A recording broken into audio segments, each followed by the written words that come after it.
You know that some people called Jesus the bread man? And if he was a redhead, he'd be called the gingerbread man. Okay, that wasn't from me. That was from Casey Barnes, everybody. That was a good one. If we haven't met, my name is Sam McGlothlin, and I'm the senior pastor here at Belmead. And we are so glad that you're here to worship with us. If you're online or listening to our sermon podcast, we welcome you as well. Each week I've been telling you about our Wednesday night gathering. We come for dinner from 5 to 6 o'clock, and then we have a Lent service here in the sanctuary at 6:15. And this week we have Rick Thiel. Raise your hand. Come on.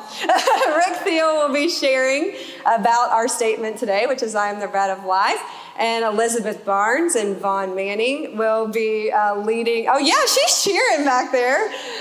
Two of our youth will be leading our music. So we hope that you'll come out on Wednesday night at 6:15.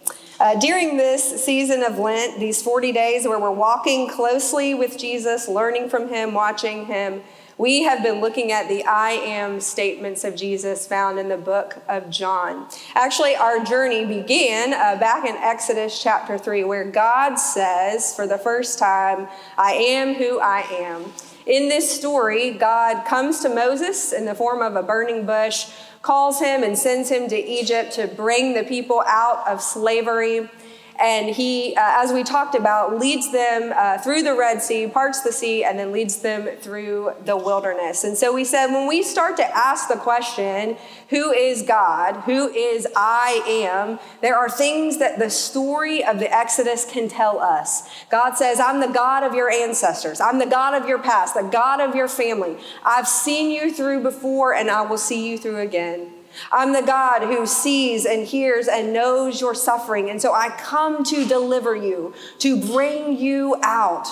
I am the God who sees a way when sometimes you don't see a way, right? I make a way when everything in front of you looks impossible.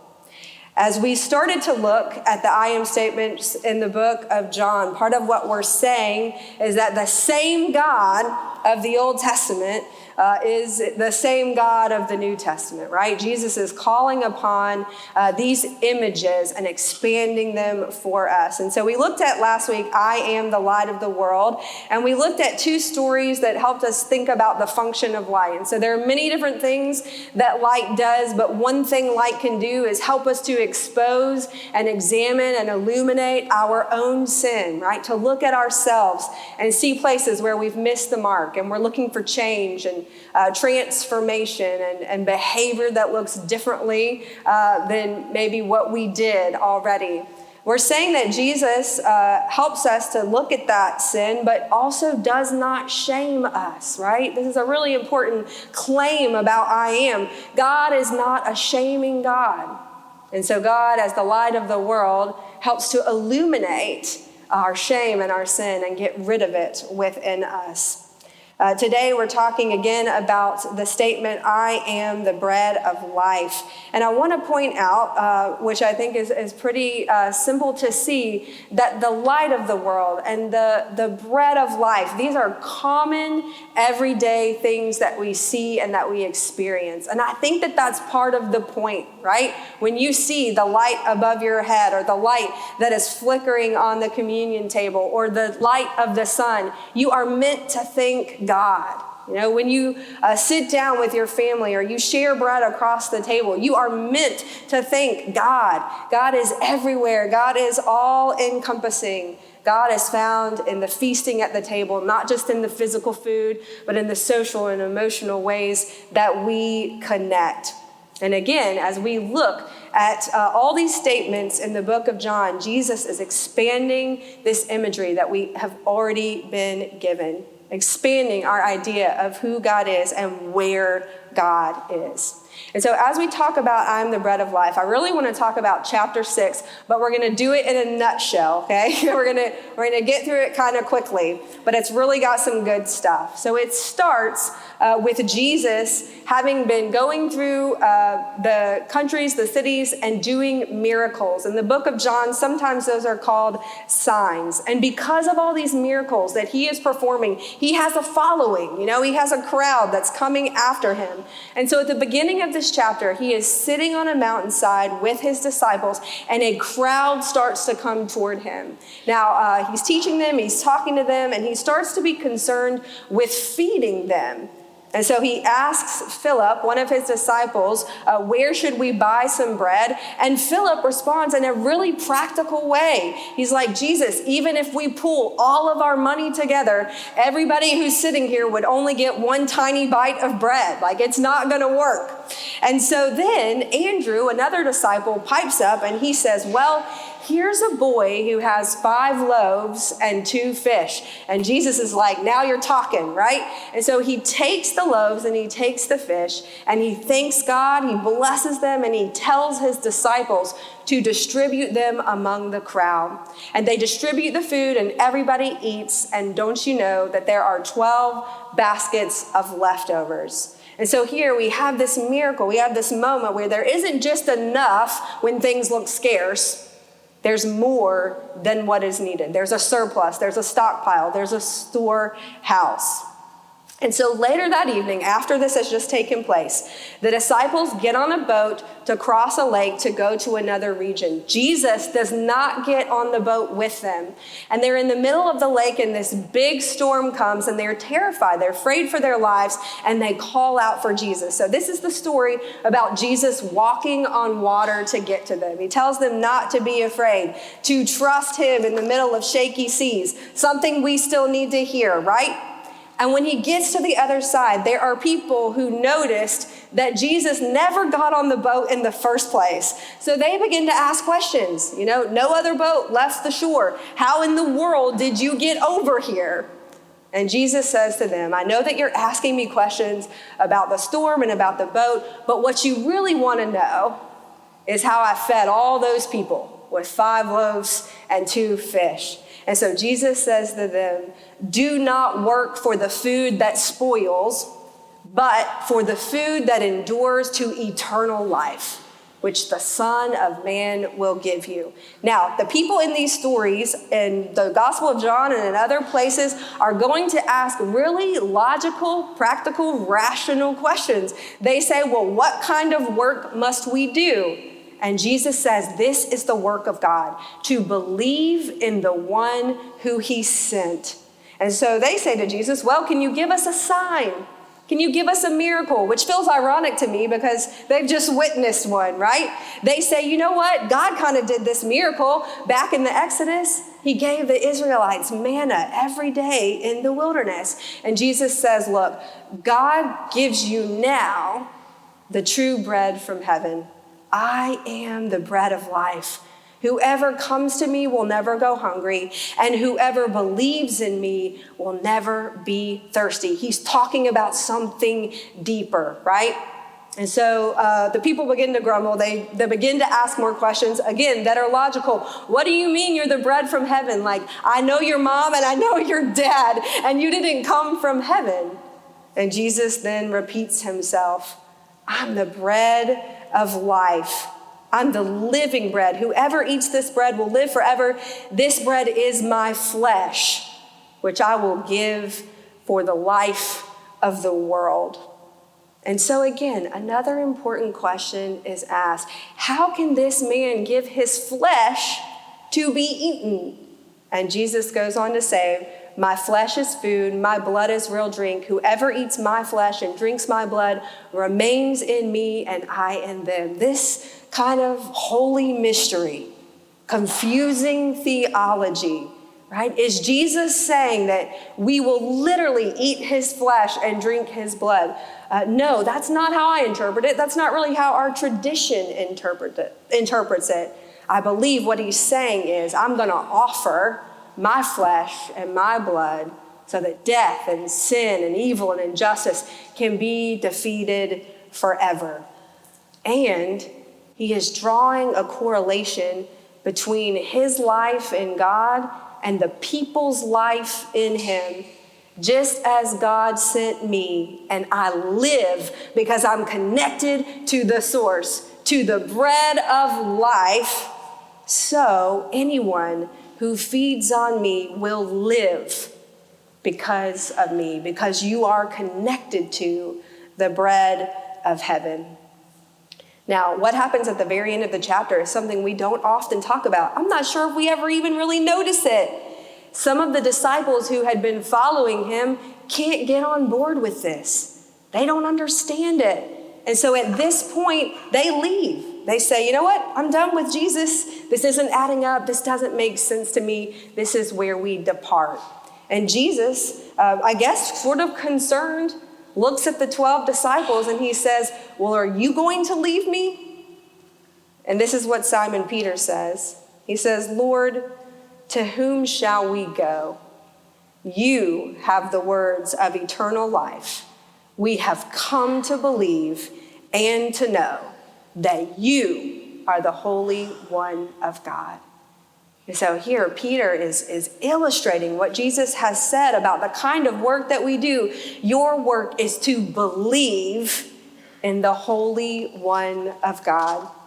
As I thought about this moment, really, honestly, it brought me a lot of comfort to think about that there are these moments, these times when we're unsure about what we hear. We're unsure about different theologies and ideologies centered around the table or other things in our faith. We have doubts. There are things that don't make sense and don't add up. But Peter says, we came to believe and to know. It wasn't as if the disciples began that way, right? Their journey of walking with him and watching him and following him led them to believe. And so, you know, what may be required of us is to be on the journey, to keep showing up, to have faith that asks questions and has doubts and continues to grow. It is the journey that helps you to come to believe and to know in Jesus. Now, as we look at this bread of life statement and all these teachings of bread that are happening in this passage, first we definitely see the very real meeting of people's physical hunger needs, right? Like, it's important that if we have bread, we share it. If we have resources, we make sure that others are fed. But of course, as the chapter progresses and the language gets deeper, Jesus is talking about this spiritual hunger, this spiritual thirst. Like, Jesus is a bread that satiates and satisfies on a deeper level. This bread that is worth craving. A couple of months ago, this fall actually, one of our church members named Cara Miller, who is a dietitian, taught a parenting class on nutrition and other things that parents might be able to help their kids with when it comes to food. And one of the things she introduced to us that none of you are going to be able to see from there is called the hunger scale. I wondered how it might translate into our spiritual hunger. You know, like if someone is to ask you, like, what is your spiritual hunger? Can you rate it from 1 to 10? What does it look like? Right? If one is maybe spiritually empty, you know, like that place where maybe faith feels shallow, or it feels performative, or even non-existent, right? Maybe being spiritually empty is a good thing. Maybe like if we're so hungry for God and in such a difficult place, that is where God does God's best work. You know, I've found that to be true in my life at times. I mean, and don't we always sort of need a little hunger for God, right? Maybe a 6 on the spiritual hunger scale is where we find ourselves spiritually sound. Like, all of these practices in my life are working. I feel like spiritual depth and strength and endurance. I feel steady in my faith. Maybe a 10 is that place, not where like if you're eating temporal food, you feel sick. But if you're eating eternal food and you're at a 10, you have this fullness that is ready to be emptied out for other people. Like, you are brimming. You are on that like overflow level. Like you've just come home from a mission trip, or you've just had some spiritually high experience. And so where are you on that scale for spiritual hunger? And which naturally begs the next question, what are you consuming daily that serves you spiritually? I think what Jesus is combating in this chapter is this urge that all of us have to find what fulfills us temporarily and instantly, right? Like we are a culture of quick fix.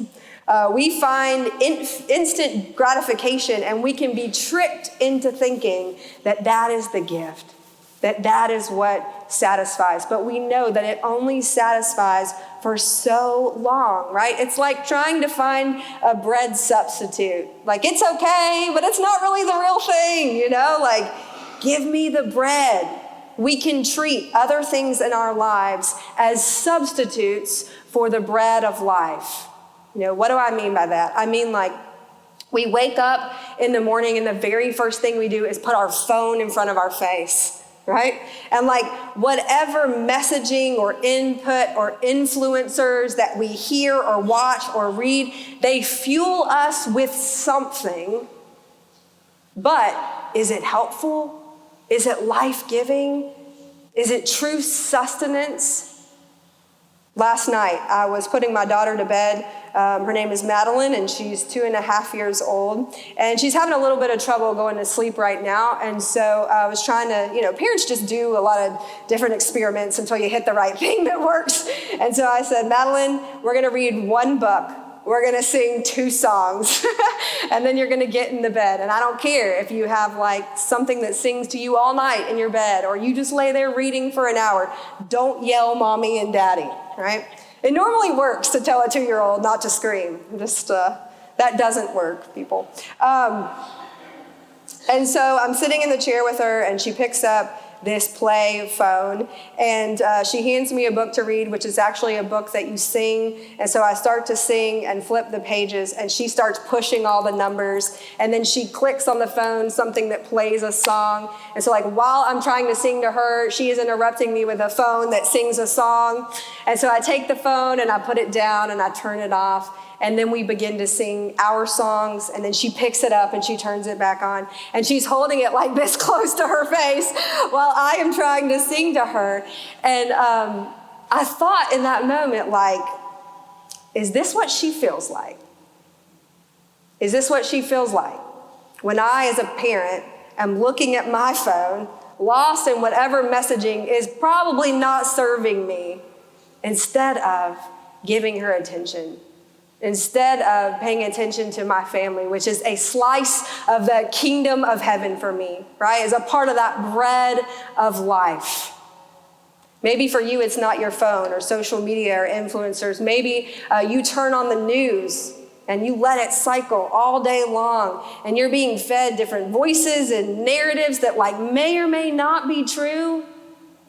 How do you feel when you leave that space?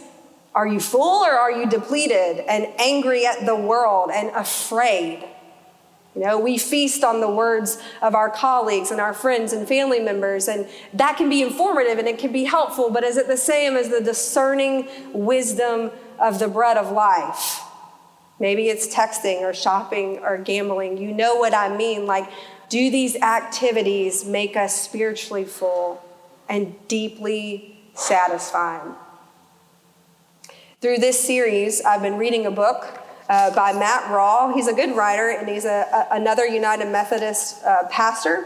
And the book is called Jesus Revealed, the I Am Statements in the Gospel of John, so quite relevant to our series. And as I read his chapter on the bread of life, I really liked something that he pointed out. He points out that 3 times in this short narrative about the feeding, Jesus reiterates that people should sit down. Okay, so he's sitting with his disciples. We actually talked about this last week in our story when he's doing teaching in the temple. He's sitting down with the people on the floor. So Jesus is sitting with his disciples. When the crowd comes, he tells them to sit twice. And then they're sitting as they have this sort of like big picnic of loaves and fishes. And so Matt's point in pointing this out is that sitting is a posture of rest. It's a posture of trust. It's a posture of abundance. And as people who kind of live day to day, sometimes hour to hour, we can find ourselves in that mode of scarcity. We ask ourselves, are we going to have enough time to do that? Are we going to have enough patience? Are we going to have enough strength? He's saying here that instead of feeding off scarcity, like only 5 loaves and 2 fish, which leaves us pacing the floor and filled with anxiety and constantly worrying, Jesus is inviting us into his mode of living, where we're not hurrying and rushing everywhere, where every day there is a miracle of enough. Actually, there is a miracle of a surplus, of a stockpile, of a storehouse.